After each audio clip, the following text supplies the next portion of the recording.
Segunda Tessalonicenses, capítulo 2, versículo 3. Conforme a gente vai ministrando, tem 3 textos dentro desse texto aqui para a gente falar o que Deus colocou no nosso coração.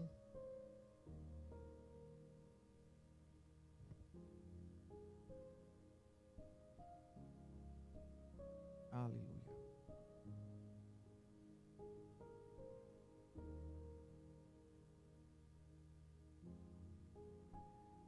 Segunda Tessalonicenses, capítulo 2, versículo 3. Quem achou?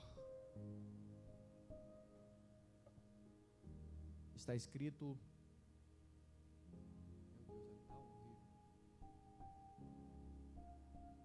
ninguém de maneira alguma vos engane, porque não será assim antes que venha a apostasia e se manifeste o homem do pecado, o filho da perdição. Os irmãos podem sentar.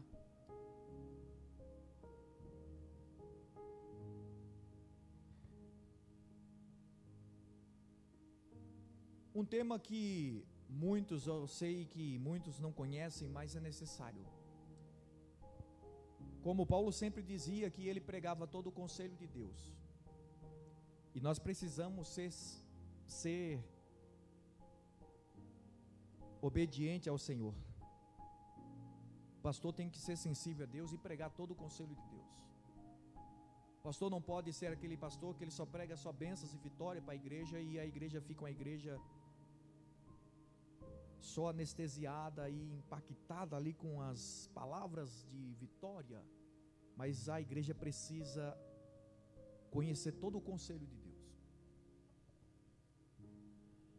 Paulo, escrevendo aos Tessalonicenses, ele fala algo muito importante. E eu, durante algumas horas, preparando essa palavra aqui, hoje nós vamos falar de uma coisa muito, muito séria, e que tem um tema: apostasia começa silenciosa. O texto começa dizendo que ninguém vos engane de modo algum. Nós vivemos num tempo onde nós ouvimos de tudo. Nós ouvimos, se você quiser ver uma palavra motivacional, você coloca lá no YouTube, aí você vê uma palavra motivacional. Você é que escolhe. E Paulo agora ele vai trazer uma palavra aos Tessalonicenses, onde o povo estava vivendo um momento tão de confusão. O povo estava alarmado por um momento de preocupação e de tantos falsos ensinos. E aí Paulo, ele está instruindo essa igreja, esse povo, os Tessalonicenses, afirmando que o dia do Senhor, ou seja, o juízo final, já havia chegado. Paulo escreve para corrigir esse erro, e ele explica: antes da volta de Cristo e do juízo final, 2 eventos históricos precisavam acontecer. Primeiro, a rebelião. A rebelião espiritual, massiva, manifesta, suprema do mal, na figura de um líder humano. Propriamente nós vemos aqui sobre o filho da perdição. Eu não sei se os irmãos, eu creio que os irmãos, acompanham, os jornais, as mídias sociais, e vê aí, o cenário está sendo preparado para o anticristo. E Paulo, imagina isso aqui há mais de 2000 anos atrás, Paulo advertindo os irmãos daquele tempo, falando do dia do Senhor, para que ninguém fosse enganado ou persuadido, iludido. E é um alerta, irmãos, à igreja, E aqui eu fui procurar algumas definições do texto, para a gente entender esse texto aqui, ver que estamos vivendo uma realidade, e essa realidade não foge dos dias de hoje. Que ninguém vos engane. E Paulo usa uma dupla ênfase para mostrar a gravidade do perigo. Primeiro, o engano. Não é apenas intelectual, mas um engano que até mesmo com a palavra do Senhor muitos estão usando e enganando. E por isso a igreja, mais do que nunca, precisa pedir a Deus ou buscar a Deus, porque a Bíblia diz, pedindo os melhores dons. Hoje eu vejo as pessoas buscam de tudo, mas não buscam discernimento de espírito. Não pedem a Deus os dons espirituais, está para todos. E mais do que nunca nós precisamos de discernimento para discernir qual voz, ou qual vozes, no meio de muitas vozes, nós estamos ouvindo, para a gente não ficar confundido, porque a Bíblia diz que o amor tudo sofre, tudo crê e tudo espera. E nós precisamos de discernimento espiritual para não cairmos no engodo de Satanás e aceitarmos algo como se fosse uma doutrina bíblica e quando na verdade é doutrinas de demônios, como Paulo fala. E nós precisamos de discernimento. Hoje eu vejo muitos lugares se preocupa com tantas coisas e o povo não tem discernimento, não sabe discernir a mão direita da esquerda. Por falta de conhecimento, Oséias 4:6, o meu povo padece por falta de conhecimento. Não é informação, irmão. Informação de Deus, você vai lá no Google, você vai lá no ChatGPT, você vai lá no Gemini, você vai lá os nomes de Deus. Conhecimento de Deus é vida com Deus, é vida diária com Deus, é relacionamento com Deus, não é falar, mas é viver. Isso é vida com Deus. E ele vai continuar dizendo, fazendo com que o engano não é apenas intelectual, mas espiritual, e visa desestabilizar a fé dos crentes, fazendo-os acreditar que perderam a volta de Cristo. Imagina, esse povo estava entrando em parafuso, dizendo, nós perdemos a vinda de Jesus. Aí Paulo começa a ensinar, por isso que o ensino é necessário. O ensino da palavra é necessário, é o oxigênio da alma do crente. De modo algum indica, sabe o que? Nenhuma fonte, suposta autoridade, profecia, carta, tradição, deve ser aceita se contradizer o ensino apostólico. Se alguém chegar aqui e diz, olha, eu tive uma revelação, e essa revelação passa por cima da Bíblia, é maldição. Paulo vai falar aos Gálatas, se não me falha a memória, se alguém apresentar a vocês outro evangelho, seja maldito. Eu quero pregar sobre esse texto que é muito forte. E nós estamos vendo cada evangelho aí que você olha para a Bíblia, está totalmente fora, não tem nada a ver com o evangelho. É tempo de examinar as escrituras, irmãos. E ele vai dizer, sem que primeiro venha apostasia. E o que é apostasia? Apostasia é abandono da fé, intencional, que significa revolta, abandono, proposital, afastamento deliberado. Indica, sabe o que? Que Paulo se refere a um evento específico, notório, de escala sem precedente. Não é apenas só desvios individuais, mas em tudo.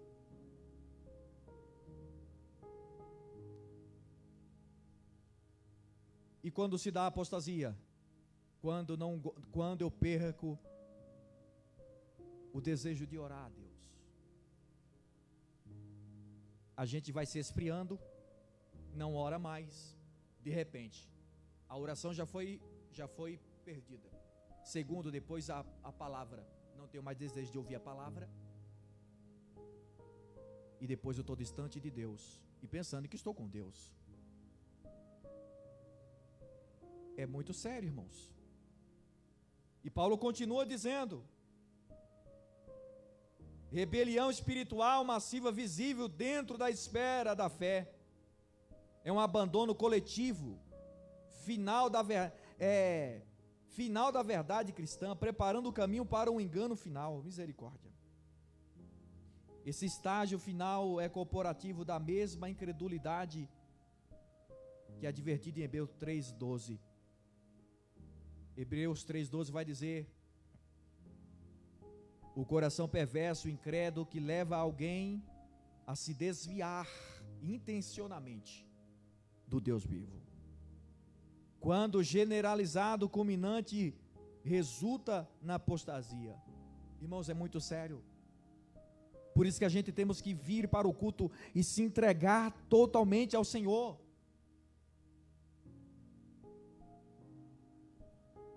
Paulo continua dizendo: seja revelado o homem do pecado aponta para o anticristo.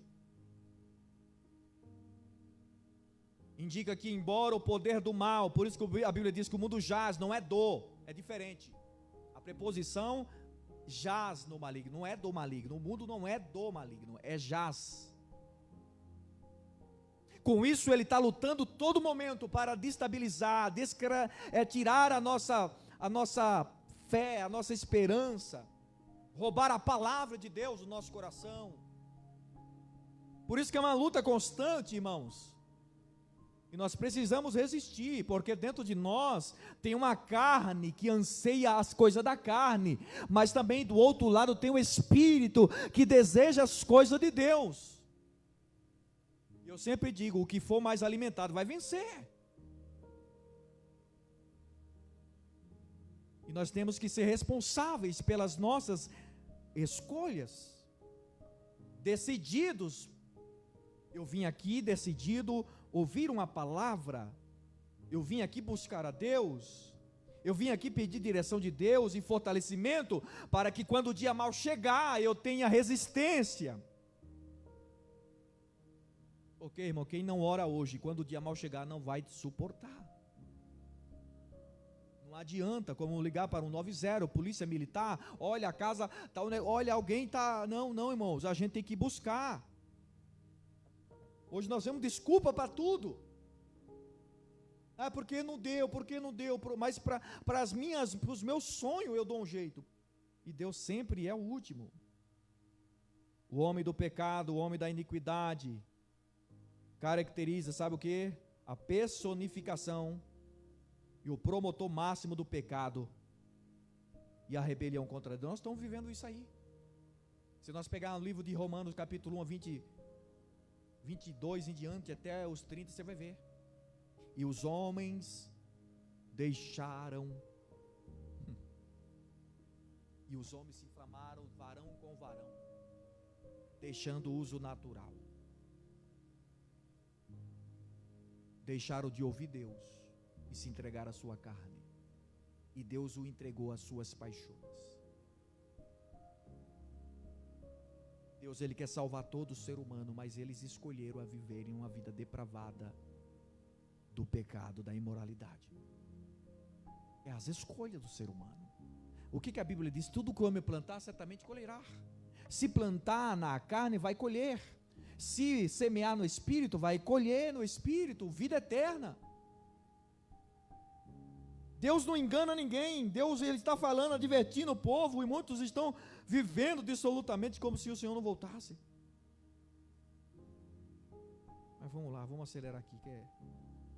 A queda espiritual raramente é um salto abrupto, mas uma erosão gradual. Perceba que as pequenas ruínas ou grande desastre começa com coisas pequenas. Eu costumo dizer que ninguém cai do dia para a noite, presbítero Wilson.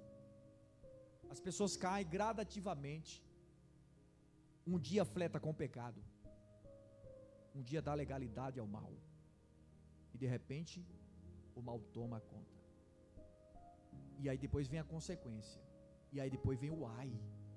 E depois vem a lamentação. E depois vem, como diz, o salário do pecado é a morte, mas o dom gratuito de Deus é a vida eterna. A mesma escolha que eu tenho, como dizem em Deuteronômio, agora não estou lembrado, agora fugiu o texto. Diante de ti eu pus a bênção e a maldição. A quem vocês escolhem? Deus estava falando para o povo de Israel. Porque o povo de Israel não entraram na terra prometida? Porque o povo, irmãos, o povo que murmurava era aquele povo. E não entraram, só entrou 2 pessoas. No meio de 2 milhões, porque não contava mulheres e crianças, imagina. 2 pessoas entraram na terra prometida e o resto morreu tudo. Com promessa, mas por quê? Porque desobedecia e murmurava contra Deus. Nós estava lá no Egito, estava muito melhor. Que ingratidão. O povo estava comendo pepino, cebola, estava fazendo dieta e estava tudo bem. Aí o povo agora está no deserto comendo picanha, cordonizes. Mas não está bom, não está bom não, lá estava melhor. Só o sangue, não dá para entender não. O povo é só Deus na causa. Ninguém abandone Cristo de um dia para o outro, irmão. É um dia que perde o culto. Aí você pergunta, a gente pergunta porque a gente quer o bem da pessoa, né? Irmão, você não vem no culto? Você está bem? Estou bem, eu estou muito bem. Aí beleza. Aí no outro culto, você está bem? Irmão, não foi no culto. Eu não, estou bem, pastor, estou bem. Jesus, me ajuda a ser crente, Senhor. Então gradativamente vai caindo aos poucos. A ruína vai. Não se manifesta no primeiro momento, mas numa sequência de recursos silenciosos que acontece no quarto fechado, na mente e no coração. Que não entende a palavra, como aquele dos 4 solos, né? Que foi a mesma semente que foi lançado, a diferença só foi o solo.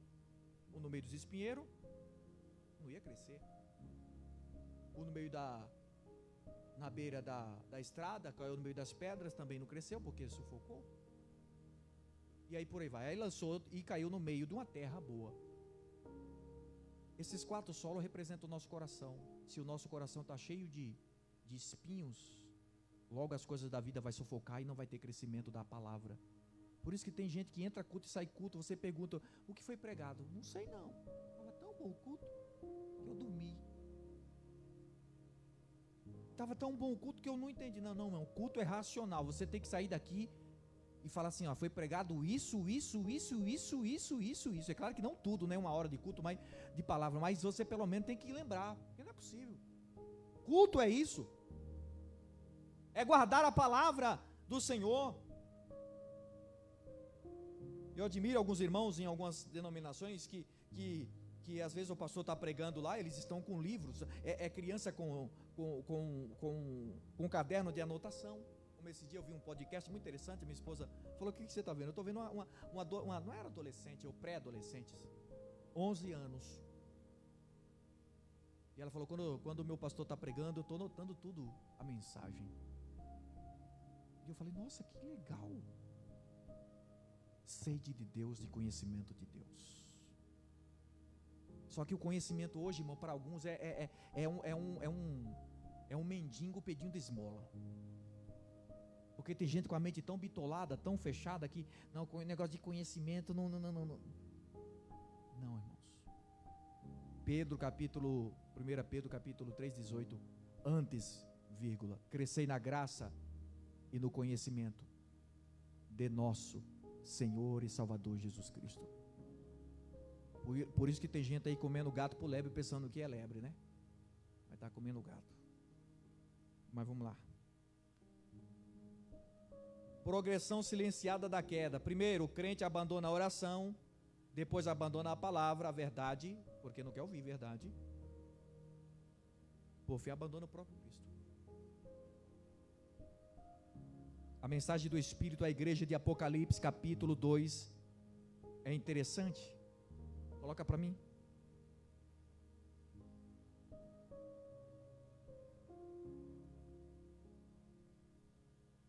Capítulo 2, versículo 4 a 5. Ó. Tenho, porém, contra ti que deixaste o teu primeiro amor. Mais um. Ó, agora interessante. Lembra de onde você caiu. Pois onde caíste? Isso aqui é Cristo falando com o pastor daquela igreja. Lembra-te onde caíste? E te arrepende-te. E pratica as primeiras. Sabe o que Cristo estava dizendo para esse pastor? Lembra no começo quando você era fervoroso? Só que agora você está vivendo no automático. Você não sente mais nada. Você vem para o culto, você não chora mais, não sente graça de Deus. Arrepende-te e volta. Mas vamos continuar? Arrepende-te e pratica as primeiras obras. Quando não, brevemente a ti virei e tirarei do teu lugar o teu castiçal, se não te arrependeres. Vamos ver se tem o 6. Vamos ver o 6. Tens, porém, com tudo isso, a igreja era uma igreja balizada, uma igreja estruturada na palavra, só que perdeu o amor. Eu fico pensando, uma igreja que vai, a igreja que dizia, que provava quem era apóstolo. Imagina a igreja que provava, o camarada chegava dizendo, não, porque eu sou apóstolo. Ah, você é apóstolo? Então tá bom, nós vamos passar aqui, nós vamos ver se você é apóstolo mesmo, vamos ver se o crivo da igreja aqui é assim, ó. Aí eles provavam se de fato aquele cidadão era apóstolo. Uma igreja bíblica, se existisse ela hoje, eu estaria lá. Só que deixou o primeiro amor. Sabe que eu meditando nessa palavra, sabe o que quer dizer? Não adianta a gente entrar culto e sair culto, irmão, a gente não sente presença de Deus, não sente a alegria do céu, a gente não tem desejo de ganhar almas para Jesus, é porque a gente está morto espiritualmente. E Deus está dizendo, volta ao primeiro amor, ao prótos, ao primeiro amor. Porque apostasia é afastamento deliberado da fé. É rebelião, é desertar é abandonar. Eu não quero mais.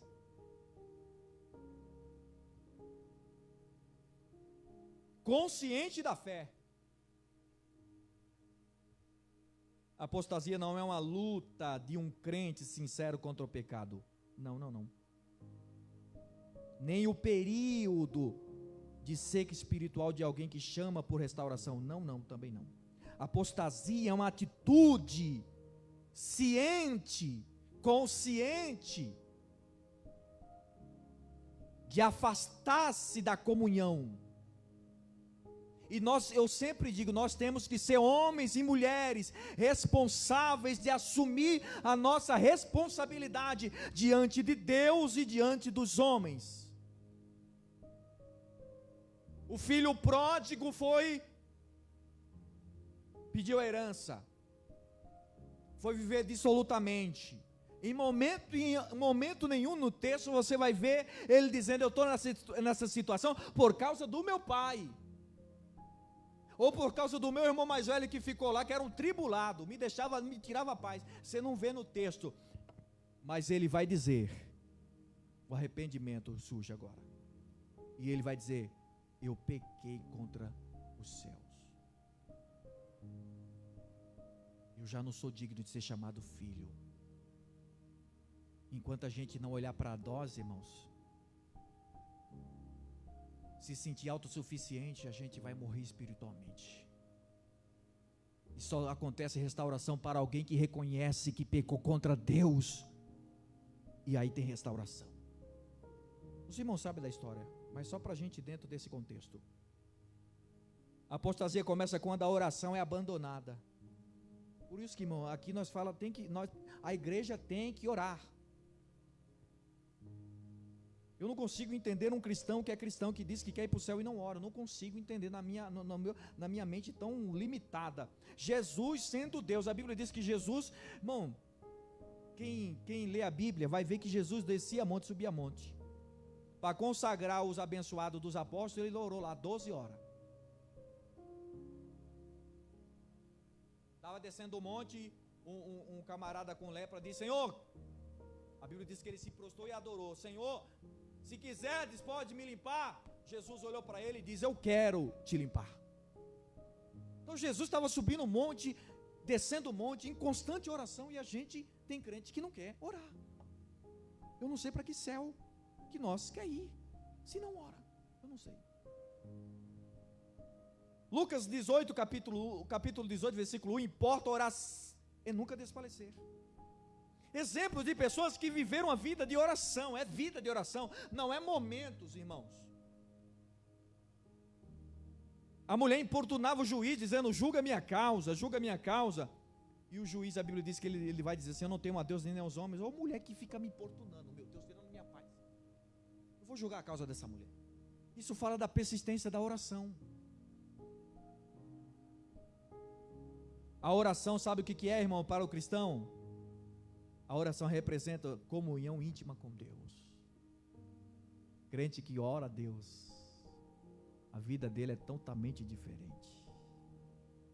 Segunda coisa, dependência declarada. Eu não oro porque eu sou forte, eu oro porque eu dependo de Deus. É intimidade cultivada, alinhamento da vontade humana com a divina. Mas eu preciso estar em oração para entender isso. Os irmãos sabem muito bem, né? Sobre Ana. É interessante esse texto que Ana, Deus fechou a madre dela, não foi o diabo, Deus cerrou a madre. A gente pensa aqui que Penina era o problema para ela, mas não era. Penina era o combustível para ela orar. A Bíblia diz que Penina importunava e ela vai orar. Ô irmão, eu não entendo isso. Uma pessoa tem inveja de alguém, ela tinha vários filhos e Ana não tinha nenhum, mas ela tem inveja, porque inveja é assim, né? Não é de quem tem alguma coisa, é da pessoa em si. Ana não tinha nada, só a graça de Deus. E a Penina, você importunava. Mas no dia que ela disse: Senhor, se tu me deres um filho, varão, ela é específica, eu te darei na tua casa. Só que aquele filho ali, irmãos, era Deus, porque Deus precisava de um profeta, de um sacerdote e de um juiz naquele tempo. Então a oração de Ana está alinhada com a vontade de Deus, e por isso Deus deu Samuel para Ana. Amém? Quando a nossa oração está alinhada com a vontade de Deus, como diz em João: se estiverdes em mim e as minhas palavras estiverdes em vós, pedireis tudo. E quando Ana pede, Deus atende. Deus abre a madre de Ana e dá o Samuel, porque é a vontade de Deus. Deus precisava de um juiz daquele tempo. Amém? Mas vamos correr, irmão, senão a gente vamos ter que... Irmão, princípio é irrevogável, a gente não pode negociar princípio de maneira nenhuma. Quando a frequência, a intensidade da oração diminui, a sensibilidade espiritual inevitavelmente se embota. Ou seja, o pecado torna a pessoa menos sensível.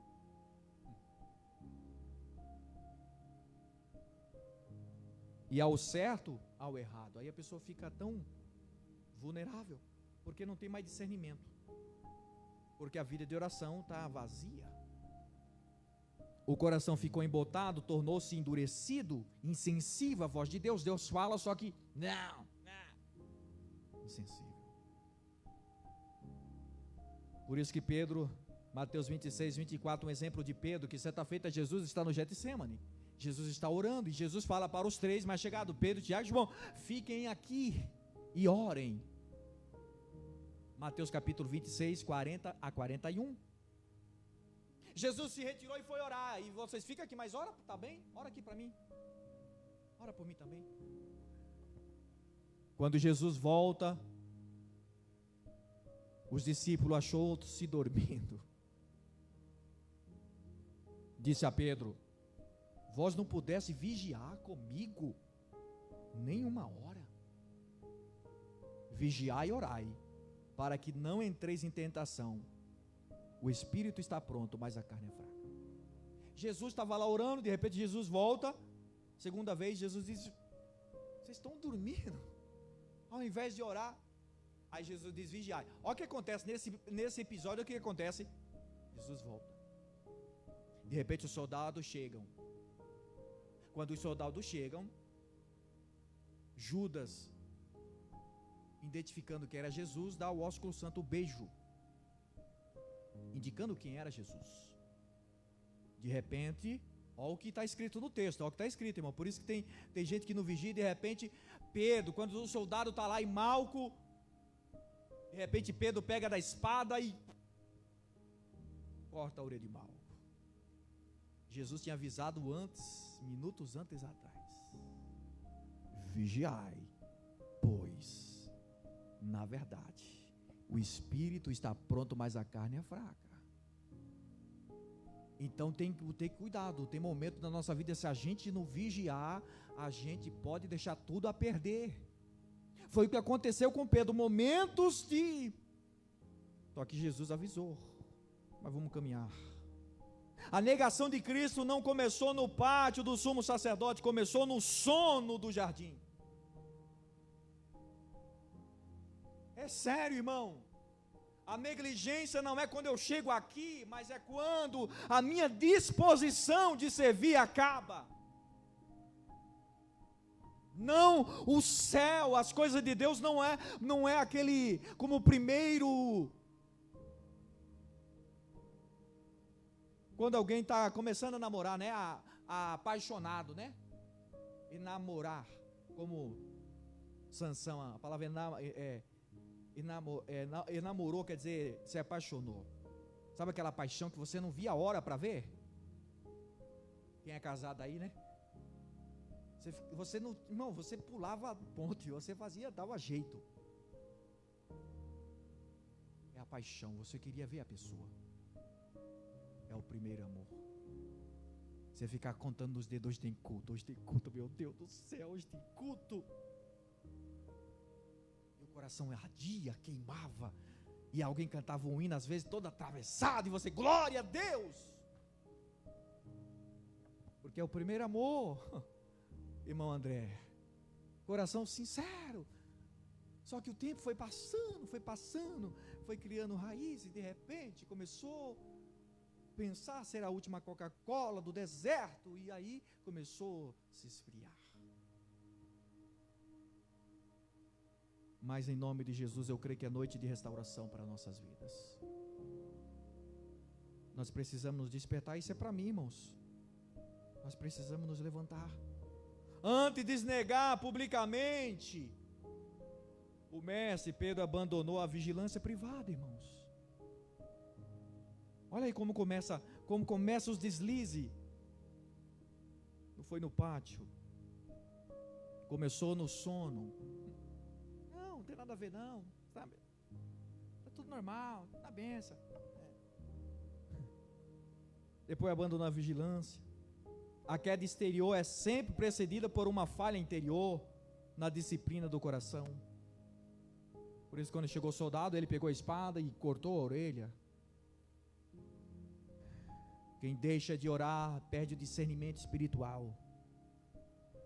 Mateus 26:41. Por isso, vigiai e orai, para que não entres em tentação. É interessante, irmãos, isso aqui. Se a gente pegar, e todos nós somos inteligentes, a tentação vem. Por isso que Tiago vai dizer: a ninguém diga sou tentado, porque a Deus ninguém tenta, a não ser pela concupiscência. A concupiscência é o olhar, e sendo atraído,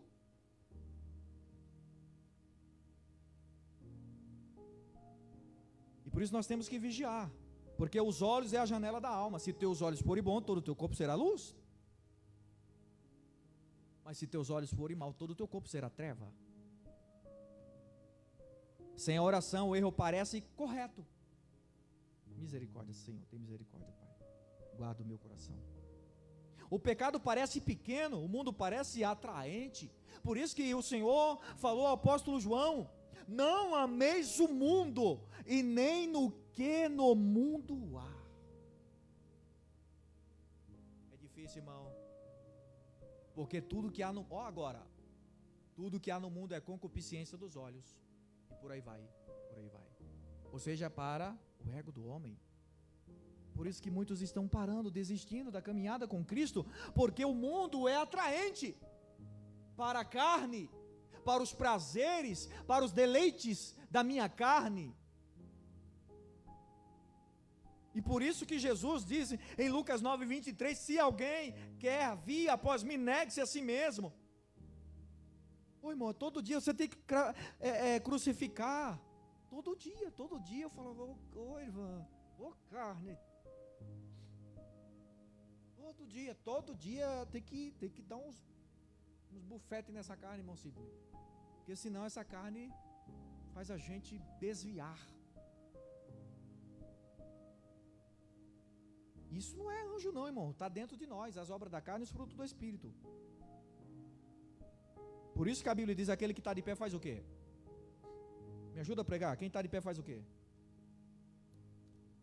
Se cuidar. Não, porque não, eu sou espiritual. Não, irmão, vamos vigiar, não vamos subestimar, não, irmão. Aí tem gente que fica fletando com o pecado, com as coisas, e de repente as coisas começam a desandar, e aí depois não tem como que diz, estrutura.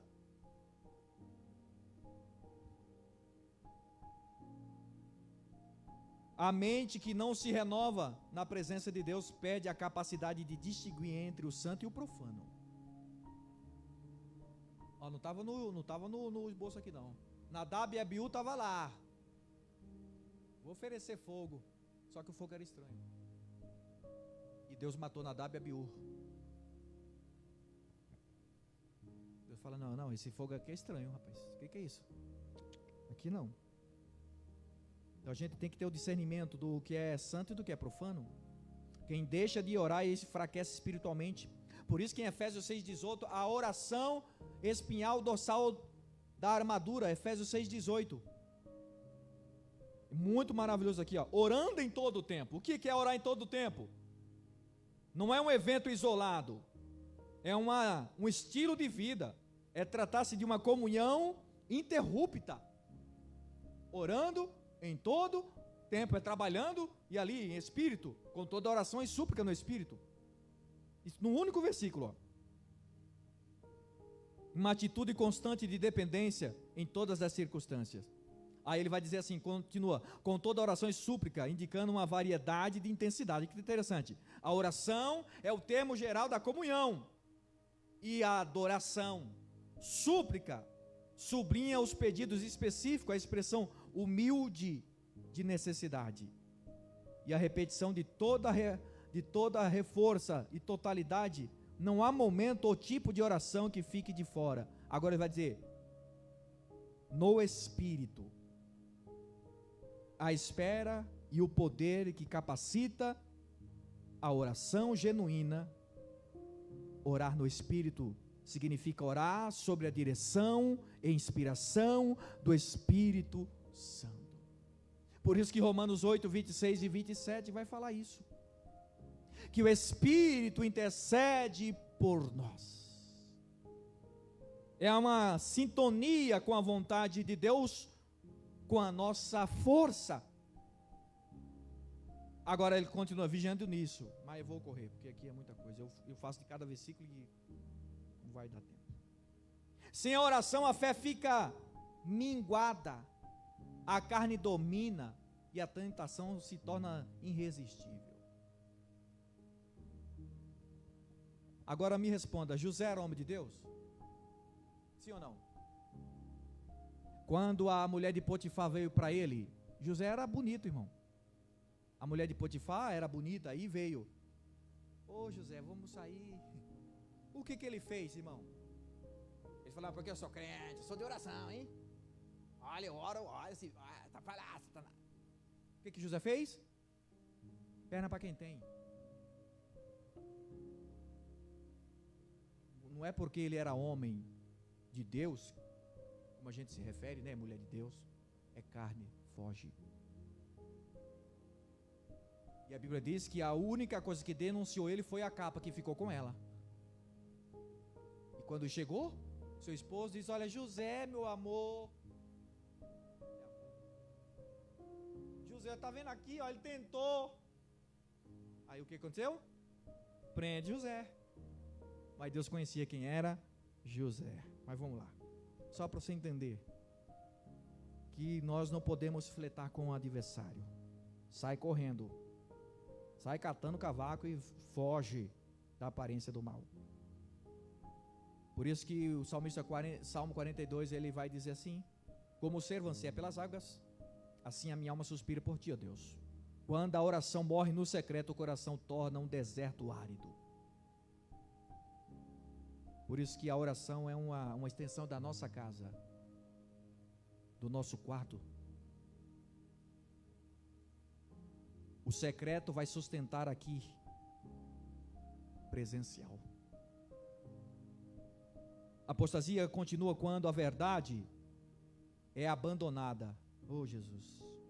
Agora um texto que eu amo demais. 2 Timóteo capítulo 4:3. Paulo começa a dizer: pois virá tempo, ou tempo, em que não suportarão a sã doutrina. Eu amo esse texto. Paulo quer dizer aqui um alerta profético do apóstolo sobre uma apostasia nos últimos tempos. Esse texto define a rejeição deliberada da sã doutrina.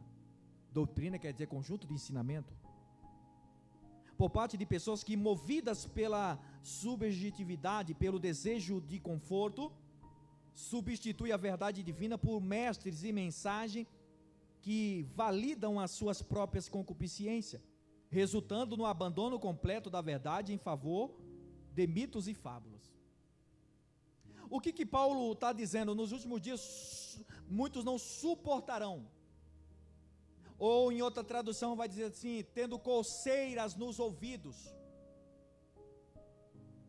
Essa coceira nos ouvidos, irmão, é pessoas que, quando é pregada uma mensagem que não fala sobre o pecado, sobre o novo nascimento, sobre o inferno, sobre o céu, quando essas mensagens não são, que sendo bíblica, sendo cristocêntrica, sendo de punho ao arrependimento, é o que Paulo está dizendo: muitos não suportarão, porque eles querem mestre que introduzirão encobertamente. Na medida que eles aceitam aquilo que é bom para eles, eles reprovam a verdade. É uma advertência que a condição espiritual não permaneceria. É um período de crise doutrinária, viria, e Timóteo deveria estar preparado. É os dias que nós estamos vivendo, em que não suportarão, ou seja, um ensino saudável. É igual a gente, irmão, a gente tem que aproveitar, né? Quem tem, por exemplo, eu falo para os irmãos, eu creio que todo mundo tem Facebook, é válido a gente usar as redes sociais, só que a mensagem cristocêntrica não tem like, irmão. A mensagem cristocêntrica, eu não estou falando só para você entender, não estou falando só das redes sociais, mas estou falando assim, quando ela não tem like, as pessoas não é todos, porque o Evangelho nos confronta, e como Paulo vai dizer aqui, que muitos não querem ouvir. Aí as pessoas dizem assim: eu vou lá porque lá prega, lá o pastor é uma bênção, lá é uma bênção, porque lá, olha, lá está bombando, como diz o provérbio do mundo, né? Lá está, olha, aí às vezes eu me pergunto, quando alguém vem falar comigo, eu falo: mas será que está pregando o Evangelho, irmão? A pergunta é essa: está pregando o Evangelho? Estão indo lá por causa do Evangelho? Olha, maravilha. Mas se estão indo só por causa disso aqui, eu estou pregando Bíblia, para me fazer as minhas fantasias, os meus desejos. Ai, que bom, ai, o meu ego, ai, hoje foi tão bom, no culto hoje, como é que foi? Foi uma bênção. E a palavra foi de falha, olha, Deus, nossa, hoje virou, hoje o negócio foi. E aí, quando a palavra é verdadeira, o Evangelho genuíno, não vou não. Discurso muito duro. Eles falaram para Jesus. João 6,66, se não me fala a memória. O povo está tudo indo embora. Aí Pedro disse: Senhor, tudo indo embora, os crentes, misericórdia. Aí Jesus falou: Pedro, você quer ir com eles?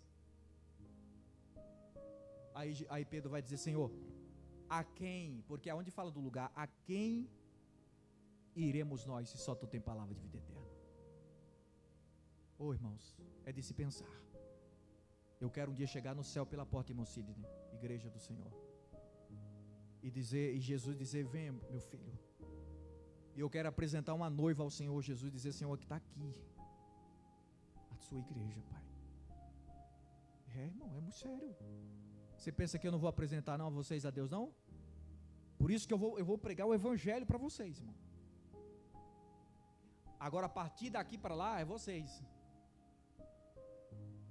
De ouvir, de praticar, de colocar em prática. Não ser ouvintes, mas sim praticante. Mas vamos caminhar. Olha, irmãos, nós estamos no segundo tópico. Rejeição não é intelectual, mas moral. Valida, não suportarão, pois a verdade confronta o pecado, exige arrependimento e submissão a Deus. A natureza humana caída acha-se peso insuportável. Por isso que o evangelho, ele nos confronta, ele nos abate, mas para nos levantar. Só que tem gente que não consegue entender isso. Porque hoje nós estamos vendo um tempo que tudo é discurso de ódio. Só Jesus para ter misericórdia. E Paulo continua dizendo: desejando muito ouvir coisas agradáveis. A conjugação aqui do verbo quer dizer, mas revela a verdadeira motivação. O que? O desejo intenso. Uma coceira nos ouvidos, por mensagem que agrada ao ego e valida o pecado e tranque a consciência. Ou seja, a consciência fica cauterizada na medida que a palavra verdadeira é pregada. As pessoas resistem e aceitam mais aquilo que é validado e aquilo que elas mais admiram, porque as suas consciências estão cauterizadas. É como eu falei outro dia aqui em outro estudo, é como um ferro quente. A consciência cauterizada é como um ferro em uma pele que queimou e aquela pele está morta, sem vida. E ele vai dizer: ajuntarão doutores para si segundo os próprios desejos. Meu Deus do céu. Interessante que esses desejos, as pessoas, tanto o líder como aquele que ouve, é muito, muito sério isso aqui, ó. É um conceito de mercado. É forte, né, irmão? Um mercado religioso de consumo. Não são mestres enviados por Deus. Ó, irmão, muito sério, hein? Que lideram o povo, mas o povo com seus desejos estão à procura dessas pessoas, que recruta o acúmulo de mestre por si só. Muito sério, presbítero Wilson. Aí você não sabe nem onde a pessoa foi ungido, quem separou. Porque hoje nós estamos vivendo um tempo que todo mundo, na grande maioria, é missionário, é pastor, é evangelista, é não sei o quê. Não teve um preparo, não teve. E aí hoje todo mundo, e só naquele dia que vai ser descoberto e revelado quem é e quem não é. É muito sério. Eu preciso dizer isso, mas é muito sério. Oh, meu Deus. A ordem bíblica é consumidor, seleciona o produto. Entendeu? Então graças a Deus que aqui não tem. Graças a Deus. Não, eu vou. Não, na segunda-feira eu vou. Aqui não tem. Eu estou fazendo só exemplo. Eu vou na segunda-feira, porque na segunda-feira é o culto do avivamento. Eu vou lá, na bênção. É isso aqui. Eu seleciono o culto que eu vou. E não, o culto da palavra eu não vou muito lá, não, porque lá só os irmãos mais antigos que gostam de palavra. Assim, gostam de um negócio mais. A verdade é essa. Por isso que Deus não terá um inocente por culpado e o culpado por inocente. Por isso que eu sempre digo, pode ser que algumas pessoas vão falar assim: puxa vida, pastor, eu gostava tanto do senhor, mas você está me deixando meio com raiva. Eu vou deixar você com raiva mesmo. Eu vou deixar você com raiva, porque eu quero o seu bem. Se Jesus estivesse pregando aqui, você acha que ele estaria falando só vitória para nós? ele estaria anunciando o caminho do reino. Ou você não pensa nisso? Um dia nós vamos estar diante deles. E eu quero receber a minha coroa e entrar no céu pela porta e dizer: valeu a pena. Valeu a pena pregar a verdade. A verdade se torna incômoda. É um ruído a ser evitado. Ó. A consequência natural de recusar ouvir a verdade é a surdez espiritual voluntária. Interessante que é voluntário, irmão. Isso aqui é uma escolha pessoal. Por isso que, irmão, por isso que ninguém aqui eu posso enganar você, mas Deus você não engana. Isso aqui é pessoal, não adianta. Aqui é uma decisão, é igual como eu já dei um estudo aqui, vou dar outro dia aqui sobre Oséias 4:6. Propositalmente o povo não queria o conhecimento.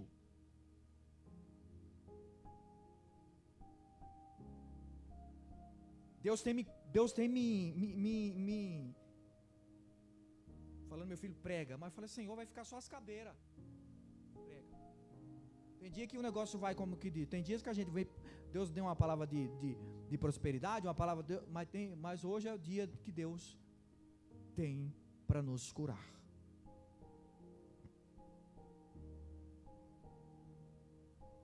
Os ouvidos que afastam da sã doutrina invariavelmente se voltam para as fábulas. Ou seja, o que é fábula? É mitos, é especulações, é invencionices, é histórias fictícias, é ensino destituído do fundamento bíblico. Por isso que eu sou muito crítico, irmão. E eu falo sempre com os obreiros: irmão, vem pregar aqui, pregue a Bíblia, estude a Bíblia, examine a Bíblia. E o que é fábula? A pessoa vem aqui e conta historinha. Isso aqui Paulo estava falando lá atrás, imagina. Não, é a palavra que liberta, é a palavra que cura. Eu venho para culto para ficar ouvindo historinha de carochinha, eu vim para culto para ouvir a palavra. Você pensa assim também ou não? Aí quem sabe algum pensa assim: mas não é tão duro assim, né? Não tem discurso duro não, irmão. A palavra de Deus é mel. A palavra de Deus é lâmpada para os nossos pés. A troca trágica abandona-se a realidade de Deus por fantasias humanas.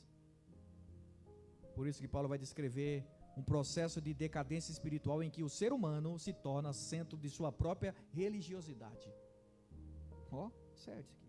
Rejeita-se a palavra de Deus que cura por ser dolorosa, elege mestre que legitima o pecado, abraça-se mentira por ser mais confortável que a verdade. É o tempo que estamos vivendo, irmãos.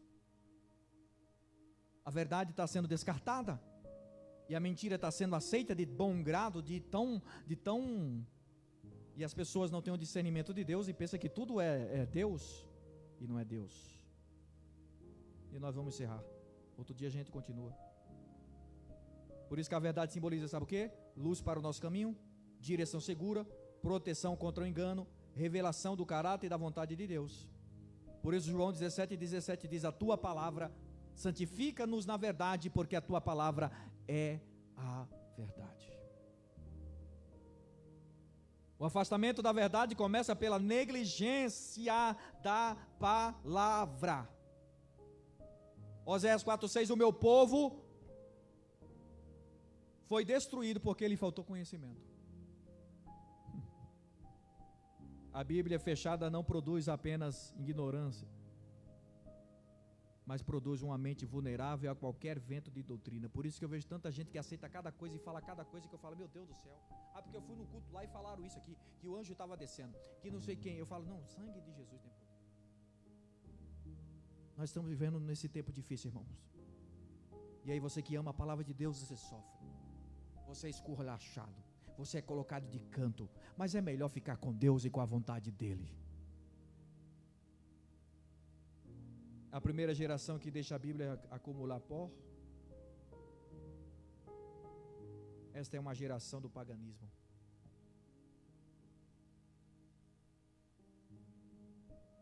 A gente não precisa montar coisas aqui, fazer coisas aqui como os pagãos faziam, para atrair as massas. Não, se a palavra de Deus não for a palavra de Deus, irmão, não for o meu desejo, a minha força para estar na presença de Deus, alguma coisa errada tem. Se a oração, se a palavra, se a adoração ao Senhor Jesus, de vir para buscar a presença dEle, ouvir a sua palavra, a sua direção, e na medida que a palavra verdadeira, genuína, for pregada, Ele vai me curar, e aí não é para me matar, mas é para me levantar e me restaurar, e apontando para mim que tem um caminho, e que tem um céu me aguardando. Mas eu preciso andar por esta palavra.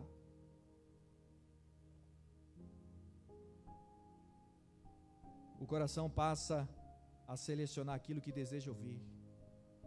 4:3 de Timóteo, 2 Timóteo, deixam de procurar a verdade transformadora e passam a buscar mestres que lhe façam coceiras nos ouvidos, que massageiam os seus egos. Aí surge a teologia do conveniente. Aceita-se o que agrada a carne e rejeita-se o que confronta o ego. Eu não tenho problema nenhum. E eu quero que sempre Deus me confronte, porque eu quero reinar com Ele na glória.